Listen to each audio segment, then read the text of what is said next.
for joining me on a quilting tale today. My name is Shaylin, and today I want to make a new pattern out of a jelly roll pack and some background fabric. A jelly roll is pre-cut fabric that comes in 2.5 inch by width of fabric strips, and the manufacturer Moda calls them jelly rolls. Other manufacturers might have a different name for them, but they come with usually about 40 strips per package, and you get a nice variety. Usually you get 1 or 2 of each fabric in the line of a designer's fabric. And so I'm going to be using one of these with some background fabric today.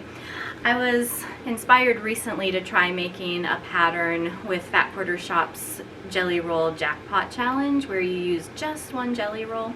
And I was able to make this. I'll do a picture to see the whole thing in a moment. But I was making different blocks with 4x4 grids was how I was designing them.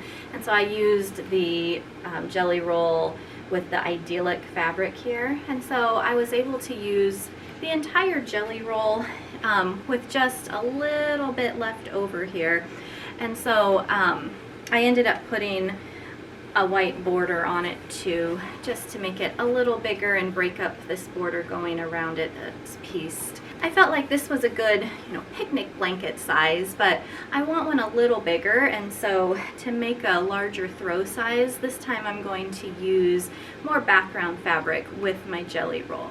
So I'm going to be using this jelly roll called Christmas Morning, and it's a lot of reds, some greens, there's some taupe colors, and then white in here.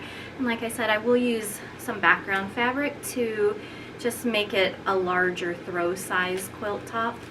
You could also get a second jelly roll if you didn't want to use background fabric, but I just have the one, so that's what I'll be doing. Let's go ahead and take a look at some background options now. Here's my jelly roll. I just took it out of the cellophane just to see the colors better. And one thing that I've noticed about jelly rolls is they can shed quite a bit. And so what you might do is just take a lint roller and try and do this one-handed, but you can see how much lint is coming off. You might even need to change out your strip a couple times, but this just helps from getting all the little pieces all over you and all over your ironing board later. So I just give it a good brushing. So as I'm looking at this, trying to pick a background, I see that there's white in here, and white always makes a nice clean background.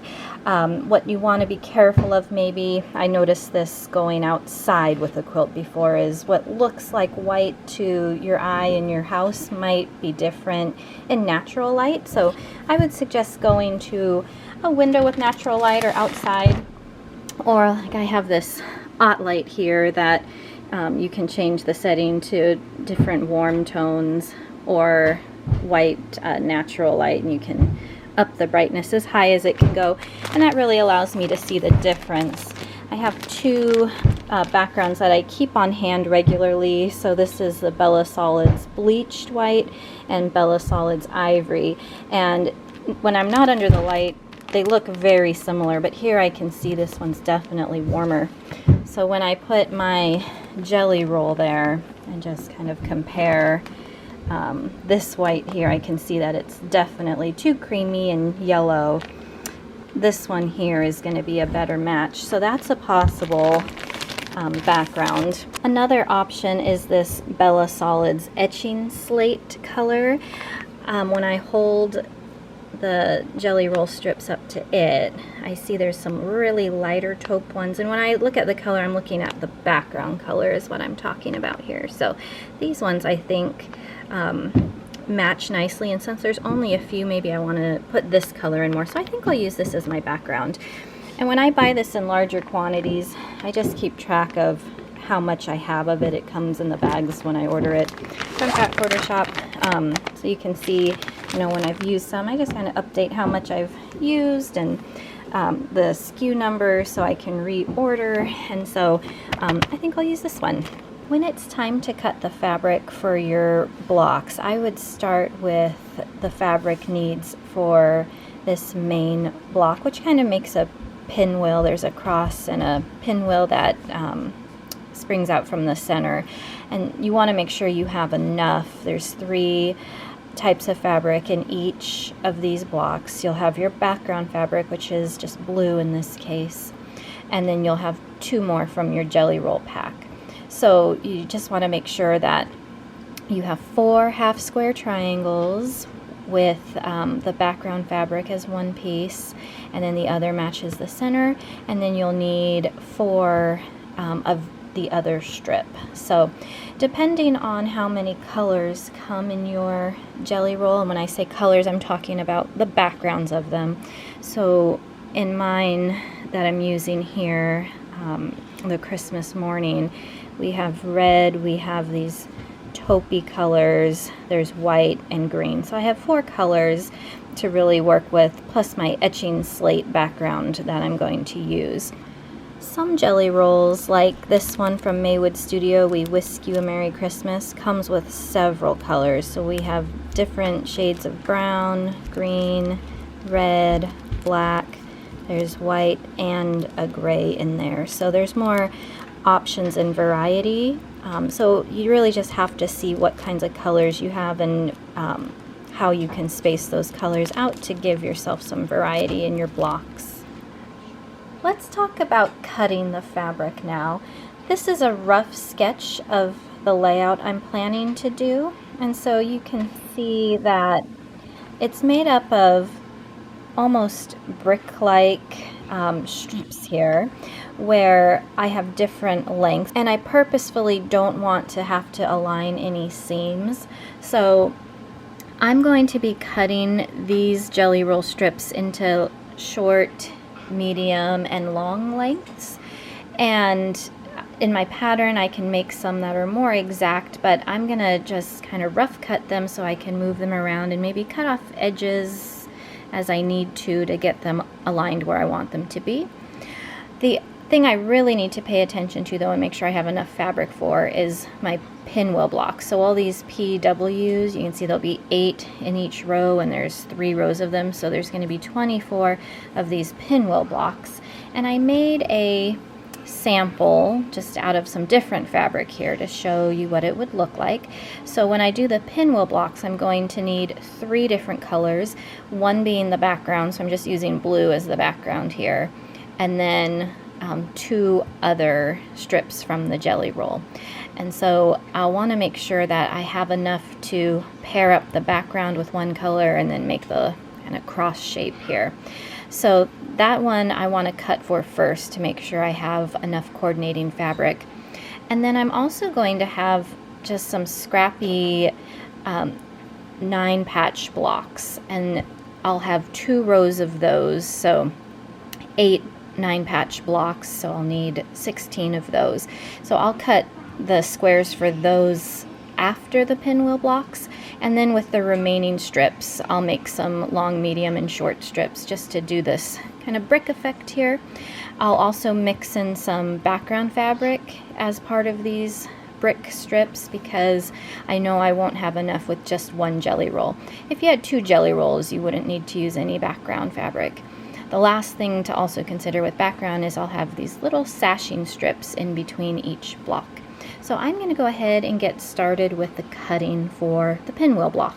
One tool that you might want to have for this quilt is the striptuberuler. It's made by cozyquiltdesigns, and the reason is you can get a lot of half square triangles out of jelly roll strips using this. So you'll end up with bias edge half square triangles. Unless you have another method of getting them, you might need to have more yardage to cut down your half square triangles to 2.5-inch squares. Let's get started. First we'll iron our background fabric before cutting.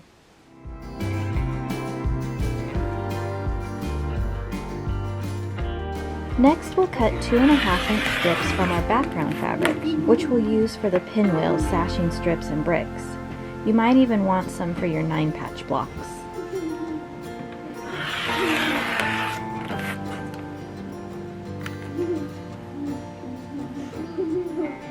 Take your strips back to the ironing board and iron them with steam, or I use a mister bottle with water.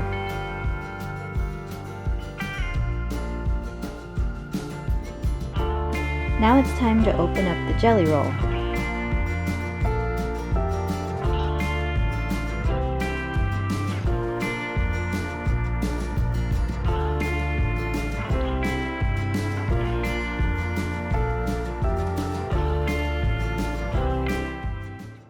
I'm going to select my strips now to make the half square triangle units with. I have 40 strips and I need 24 of these pinwheel blocks, and so I can select 24 of these. I won't need the whole strip for it. I'm going to avoid these darker taupe ones. I know that because it's going to be up against that slate background that kind of matches this one, so I don't want it to be that close in background color, so I'll take those off. And then with the remaining, I'm just going to pick a variety. I ended up with 21 different strips here, so there's no duplicates in these, and I selected these ones because they were not directional, they weren't too close to the background color, and I thought the prints were small enough that they'd be recognizable in a half square triangle.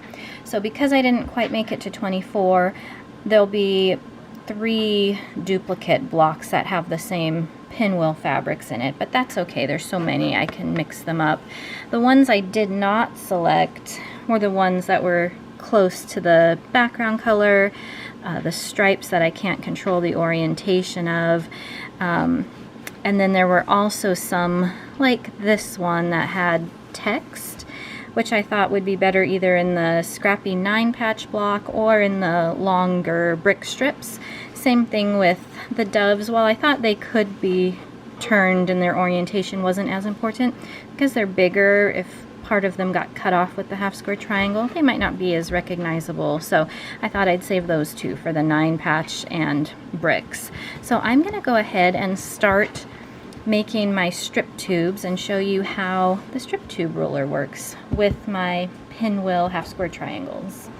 When I'm doing the strip tube method of half square triangles, I do like to shorten my stitch length. Normally I have it at 2.5, and I want smaller stitches because I'll be cutting from that seam line, so I'm shortening it to 1.6 for this. Now when I do my strips, I want to put right sides together, and I also want to consider with the pinked edges of the jelly roll strips, the 2.5 inches, at least with Moda strips, are from the valleys, so not the peaks. So ignore the peak portions of the pinked edges, and make sure that you're doing a 1/4 inch from the valleys. So I'm going to put 2 strips right sides together, and I didn't bother to trim the selvage edges off. They can stay aligned. Now normally I would sew down the whole length of the strip, but since I only need about 1/3 of it for each block, that's all I'm going to do.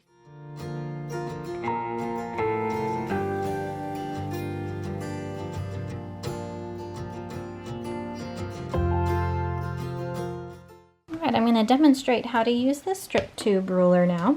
I want 2.5 inch squares when I cut these out, so I'm going to use this dotted line here where it says 2.5, and you always align the line on your stitching line. So I'll make it go on the 2.5 inch line, and then the other thing you want to pay attention to, let me zoom in here.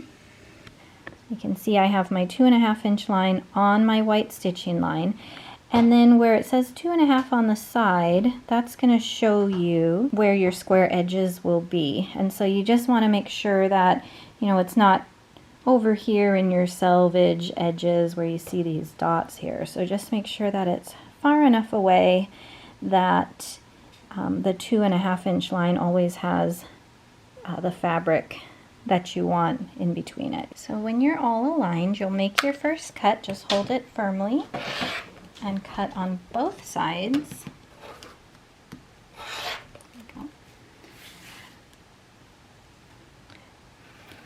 and you get your first half square triangle, and we'll unfold them later and iron them after we get the 4 that we need.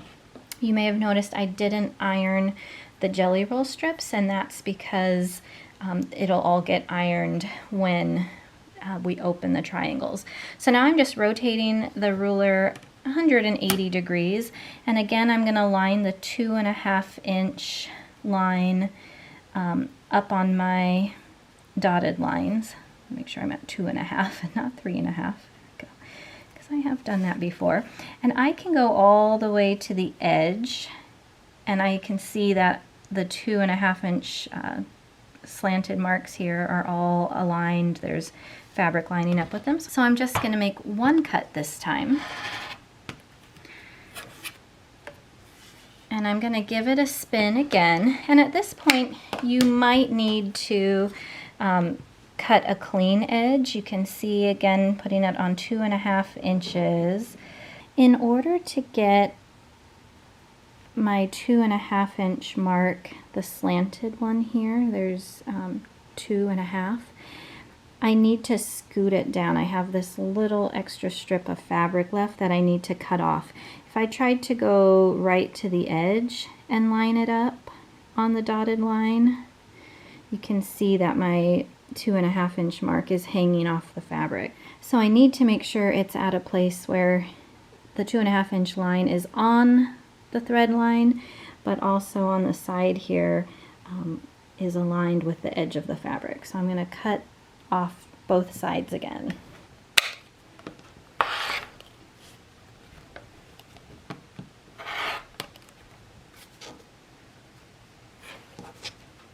Alright, I'll spin it one more time.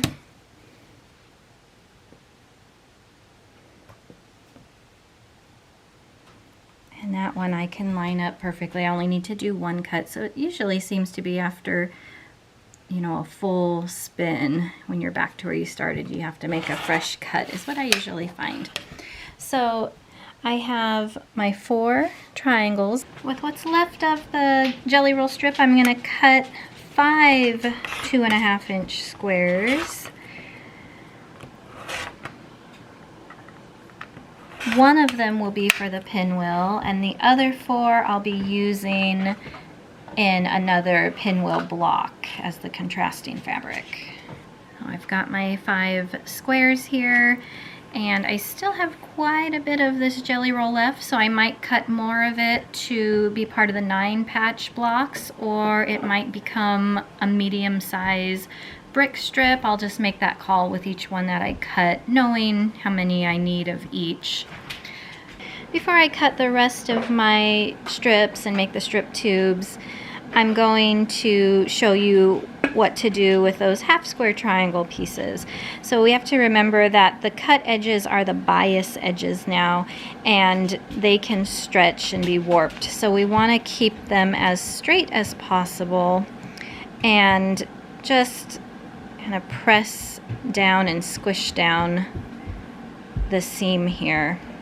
And so you might, on the back, I like to just set the seams with a little bit of dry heat, and then you can press open. I usually press toward the dark side of the fabric, but again, just squish it down.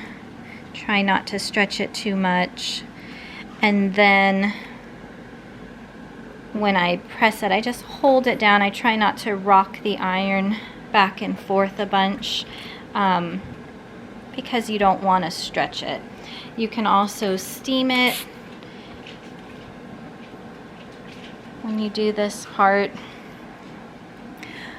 but you will have exactly 2.5 inches because it was cut while it was sewn together. So all you need to do is perhaps clip off any dog ears that you have. They might be very little, but then you can just make a whole bunch of these.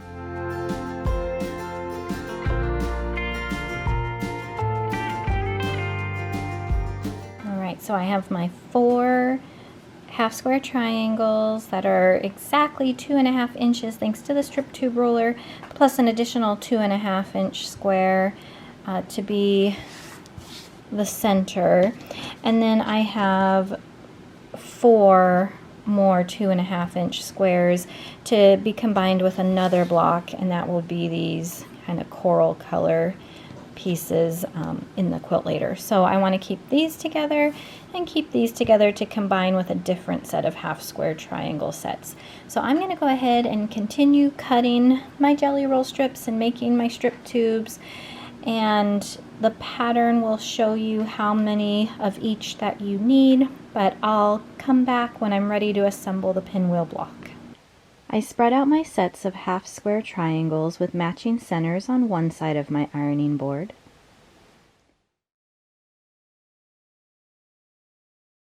And put the sets of 4 cross fabrics on the other. Now I'm combining one of each set together to make sure I end up with a good mix. It's easier to swap sets now before they're sewn together.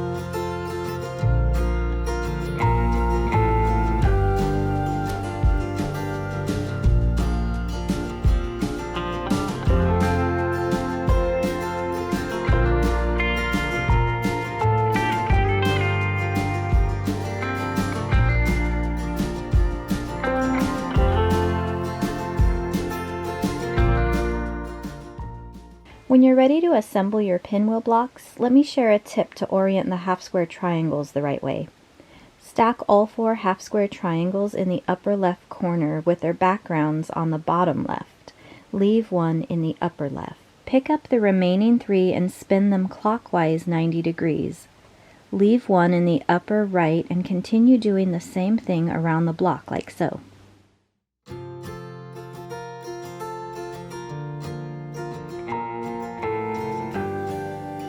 When it's time to sew, chain piece the first 2 columns together first, then add the 3rd column.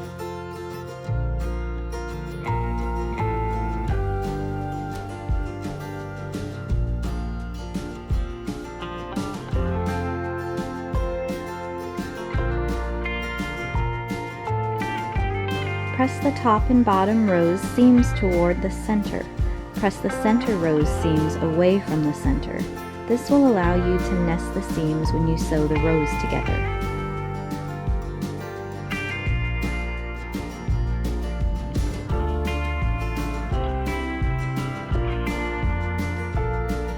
When you sew the rows together, you want to make sure the stitch line goes right over these thread intersection points of the half square triangles to ensure precise, sharp points.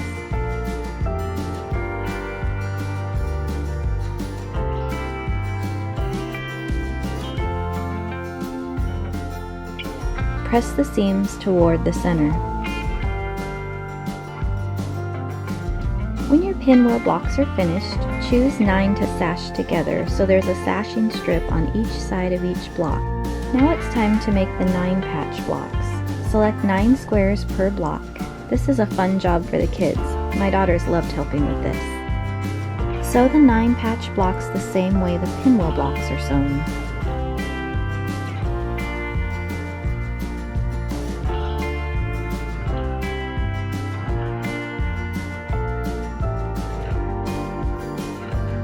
Once all the 9 patch blocks were sewn and pressed, I put them on my design wall to balance colors with the neighboring pinwheel rows. Sash them the same way. Finally, you'll make the brick strips. I made a pile of long, medium, and short jelly roll strips and mixed in some of the background fabric cut into 2.5-inch strips as well. These pieces will be sewn in long strips that are a minimum of 66.5 inches. They can be trimmed down later if needed. I sorted sewn strips into piles based on where the gray accent fabric was located, left, center, or right. I also made piles that had no background gray fabric and some that weren't directional so I could rotate them if need be. This allowed me to stagger the background fabric so I didn't have areas too heavy with it. I wanted it to look as balanced as possible. Sew 4 long strips together, paying attention to directional prints and the pinwheel or 9 patch blocks the bricks will be touching. Remember to stagger your background fabric. This is also a good time to check your bobbin for enough thread.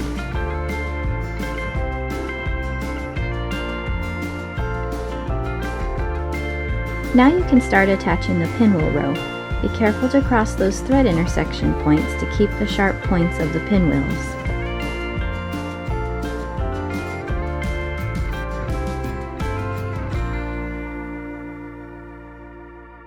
When it's time to attach a 9-patch row, I recommend lots of pins to keep the sashing and blocks aligned with the pinwheel sashing and blocks above. You should be able to see the sashing strips line up like this. Pin the sashing strips first, and then pin the block to the brick strips.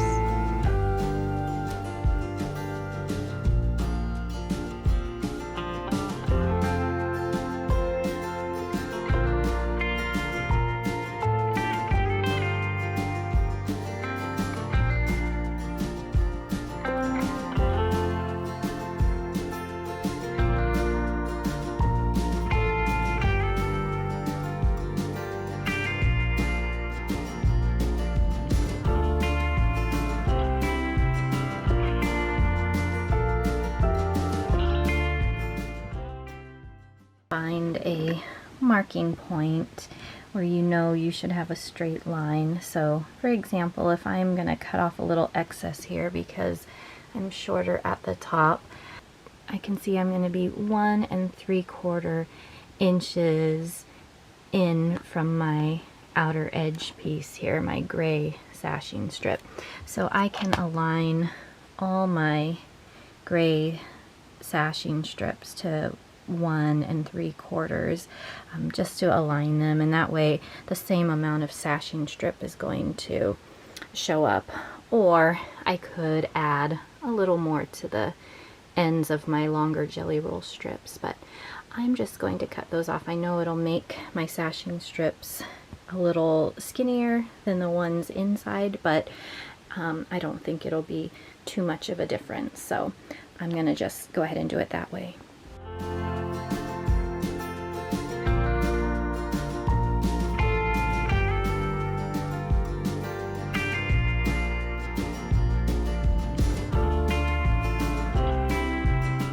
Christmas is all packed away now and my quilt is finished. I decided to call this pattern Jellybrickroad because it's made entirely of a jelly roll with some background fabric and has a brick layout throughout, making up several of the rows. It finishes at approximately 66 inches wide and 78 inches tall. I think this is a great quilt for beginners. The toughest part is going to be the half square triangles, which if you have a strip tube ruler can be pretty quick and simple. And the rest is just some easy piecing, not a lot of seams to match up, so very beginner friendly and beautiful results. I'm gonna get it quilted eventually and get the binding on it, so it'll be in good shape for next Christmas. You certainly don't have to do Christmas fabric though. You can use any prints, bright, summery, or spring prints, or any motif you'd like. Ideally, I would like to have the pattern ready to go on my website when this video posts, but with the holidays and just working full-time, I haven't been able to get it all done as quickly as I'd like. So I wanted to post a video because it's been a while since I've had one, and this is a project that I'm really pleased with and wanted to share. And so I will work on typing up the pattern next so it's available digitally. The link will be down below in the description box when it's ready, so I'll update the description with the link. So right now, as of the airing of this, the pattern isn't ready yet, but watch for the update or keep an eye on my website, aquiltingtale.com, and it'll be up soon. I hope you enjoyed watching the Jellybrickroad quilt come together. Thank you for watching, and I'll see you next time.